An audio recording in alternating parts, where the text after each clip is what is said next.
మొలకల చెరువు మండలం గూడుపల్లి రెవెన్యూ గ్రామం కనుగొండవారిపల్లికి సంబంధించినటువంటి రైతు చంద్రశేఖర్ రెడ్డి అనే అతను అప్పులు బాధ తట్టుకోలేక ఆత్మహత్య చేసుకుని చనిపోవడం జరిగింది.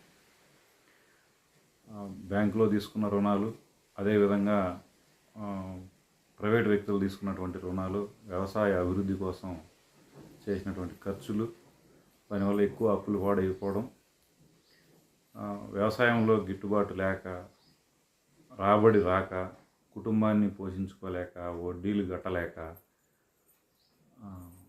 పిల్లల్ని బాగు చేయలేక అనేక అవమానాల భారంతో ఆయన ఆత్మహత్య చేసుకున్నట్టుగా తెలిసింది. ఇది పరిష్కారం కాదు.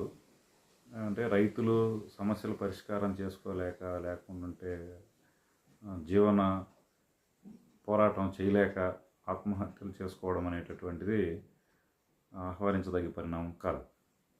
కానీ ప్రభుత్వాలు తమ బాధ్యత విస్మరించి రైతులకి గిట్టుబాటు ధరలు కల్పించకపోవడం, సకాలంలో రుణాలు, విత్తనాల సబ్సిడీలు ఇట్లాంటివి అందించకపోవడం, రకరకాల కారణాలతో రైతుల జీవితం చాలా దుర్భరమవుతున్న పరిస్థితి ఉంది. అంతేకాకుండా నిరుద్యోగ సమస్య కూడా కుటుంబాలని వేధిస్తున్నటువంటి పరిస్థితి మనకు కనపడుతూ ఉంది. డిగ్రీలు, బీటెక్లు, ఎంటెక్లు చదువుకున్నా సరే ఉద్యోగాలు రాకపోవడం, కుటుంబ భారం ఎక్కువైపోవడం, వ్యవసాయం మీదనే ఆధారపడినటువంటి రైతు కుటుంబాలకి ఇది పెద్ద కష్టంగా పరిణమిస్తున్నటువంటి పరిస్థితి ఉంది. ఇట్లాంటి పరిస్థితుల్లో రైతులు ఆత్మహత్యలకి పాల్పడుతున్నారు. ఇది నివారించి రైతులకు అండగా ఉండాల్సినటువంటి కేంద్ర రాష్ట్ర ప్రభుత్వాలు నిర్లక్ష్యం చేసినటువంటి ఫలితంగానే ఇట్లాంటి ఘటనలు జరుగుతున్నాయి. ఇది రైతు ఆత్మహత్యలని ఖచ్చితంగా ఇది ప్రభుత్వ హత్యలుగానే పరిణమించాల్సినటువంటి పరిస్థితి ఉంటుంది.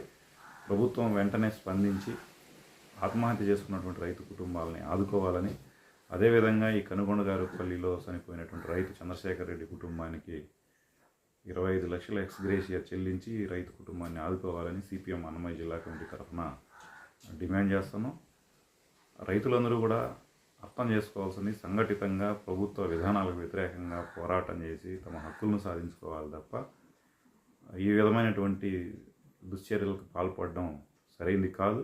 రైతులందరూ కూడా సంఘటితమై పోరాటాలు చేస్తే సిపిఎం అండగా ఉంటుందని చెప్పి, ఆ విధంగా ప్రభుత్వాలను నిలదీయడంలో అగ్రభాగాన ఉంటుందని చెప్పి కూడా తెలియజేస్తున్నాం. రైతులందరూ సంఘటితం కావాలని విజ్ఞప్తి చేస్తాం.